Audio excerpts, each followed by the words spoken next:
Today is Padre Pio's birthday, a very special day for us on this channel. And instead of simply remembering the date, I thought we could do something better. Look at a few stories that show just how mysteriously God worked through him. Stay tuned.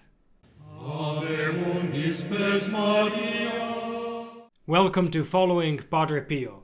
Whether you're joining us for the first time or returning, we're glad you're here. Today's story from Padre Pio's life may inspire you in ways you didn't expect. And before we dive in, I want to let you know that we have a wonderful website full of spiritual resources, novenas, and articles to help you grow in faith. You can find the link in the description below. Now let's dive into today's story. Today is Padre Pio's birthday. He was born on May 25, 1887 in the small town of Bilocation in southern Italy.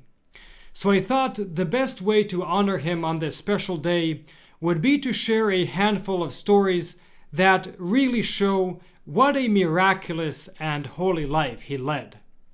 These accounts come from the book Padre Pio, Heavenly Facts and Words of Wisdom by Giuseppe Cacciopoli. Let's dive in. This first anecdote is actually about wishing Padre Pio a happy birthday. One year, Lucia Penelli, Padre Pio's niece, wanted to wish her uncle a happy birthday, but could not do so personally because she was far away. So she did it in her thoughts. Some days later, after she had made her confession to Padre Pio, she said, "Happy birthday, uncle! Sorry I couldn't say it on the 25th. Padre Pio replied, "But you did." Now, many people were bewildered by Padre Pio's ability to bilocate, to be in two places at once. But the interesting thing is that he himself seemed just as puzzled by it. This is what he shared under oath with his first official investigator, Bishop Rossi, in 1921. "It did happen to me to be in the presence of this or that person in this or that place. I do not know if my mind was transported there, or what I saw was some sort of representation of the place or person. I do not know if I was there with my body or without it." He then offered an example. "One night, I found myself at the bedside of a sick woman, Maria Messa, in San Giovanni Rotondo. I was in the convent. I think I was praying. I didn't know her personally. She had been recommended to me. It must have been over a year ago." As you can see, even Padre Pio himself struggled to explain what was happening. Speaking of bilocations, they were often linked to sudden and miraculous healings. In August of 1962, a man from Padua named Mr. Magnani was repairing a car in his garage. He was lying in a cavity beneath it when the car suddenly caught fire, causing severe burns. In the hospital, doctors gave him very little hope of survival. 60% of his skin had been burned, including his face. He was running a high fever, and both kidney failure and heart failure had set in. His sister sent a telegram to Padre Pio. The next day, Mr. Magnani awoke as if from a deep sleep and told his sister that he had seen a friar beside his bed who blessed him. Within a short time, he was completely healed. One more about bilocation. On June 25, 1950, Padre Pio was reportedly seen attending to the death of a fellow friar in Milwaukee, Wisconsin. Now, if you know anything about Padre Pio's life, you know he practically never left the convent, let alone traveled to the United States. When asked about it, he simply said, "If Christ multiplied the loaves and fishes, why cannot he multiply me?" And here's one I had never heard before. It really shows that Padre Pio seemed to care even about the small details of people's lives. A young woman named Margarita was sharing a small flat with two other friends. She got up every morning to go to Padre Pio's Mass, and each morning she was woken up by an alarm clock in the hallway. One day she told Padre Pio, "I saved some money and would like to buy my own alarm clock. What do you think?" Padre Pio replied, "Well, it's about time." She bought the alarm clock and brought it home. She told her friends, "Listen, don't worry any more about setting the alarm for me in the morning." "What are you talking about?" one of them asked. "There has never been an alarm clock in the house." This next story speaks about Padre Pio's protection, not of a person, but of someone's property. A man living alone in his apartment in Rome had planned to visit Padre Pio. But recently, there had been several burglaries in his neighborhood, and there were no alarm systems at the time. So he prayed to Padre Pio, "I will come, but you watch my house." He traveled to San Giovanni Rotondo, confessed to Padre Pio, and even decided to stay a little longer. The following day, Padre Pio passed him in the hallway and said, "You're still here? I'm working to protect your door." One of the friars overhearing this asked Padre Pio, "You know this man's house?" Padre Pio replied, "How could I? I have not left the convent for so many years."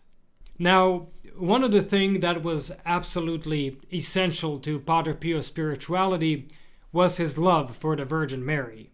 He constantly prayed the rosary and even said that he had seen Our Lady since childhood. But it seems that sometimes he forgot that others were not given the same grace.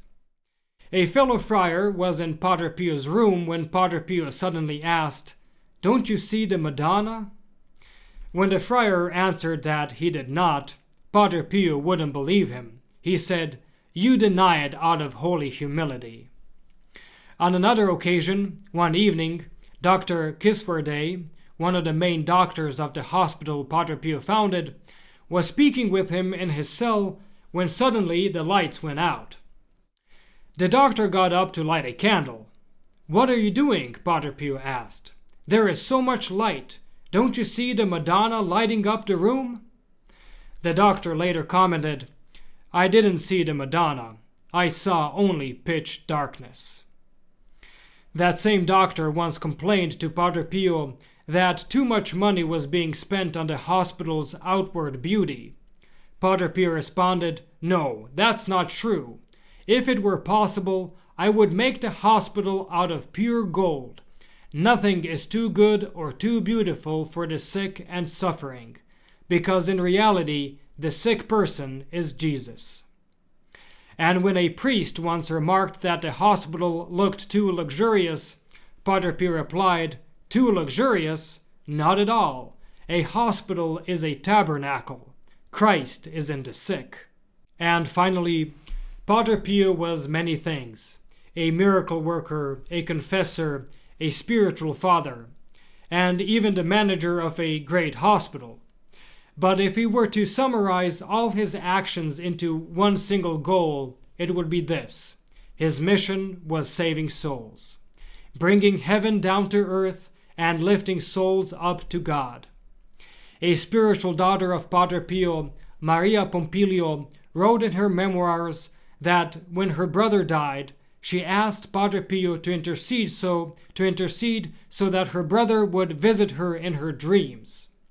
Soon after, her brother appeared and said, "Padre Pio assisted me in my agony. He stayed until the judge judged me. I was given 11 years of purgatory, but through the intercession of Padre Pio, the pain was reduced to 1 year."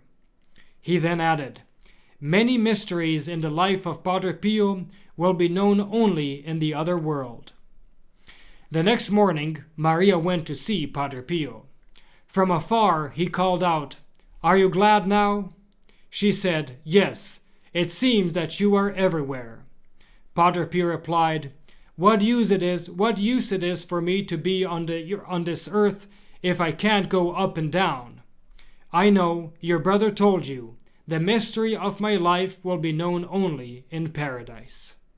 So today, on his birthday, we thank God for giving us Padre Pio, for a life so steeped in grace that even now, so many years later, we're still discovering the depths of it.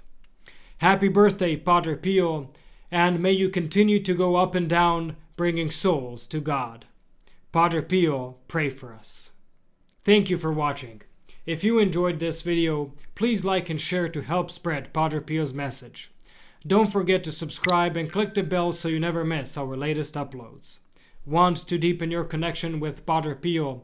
Consider becoming a protected child of Padre Pio, a special way to grow spiritually and be part of our prayerful community. You'll find a link to the join page in the description below. Check out the recommended videos on the end screen or the links in the description for more inspiring content, including our Padre Pio Thoughts for the Day playlist. We also have a beautiful website full of spiritual resources, novenas, and articles to help you grow in faith, so feel free to check it out. May Our Lady and Padre Pio bless you, and we'll see you in the next video.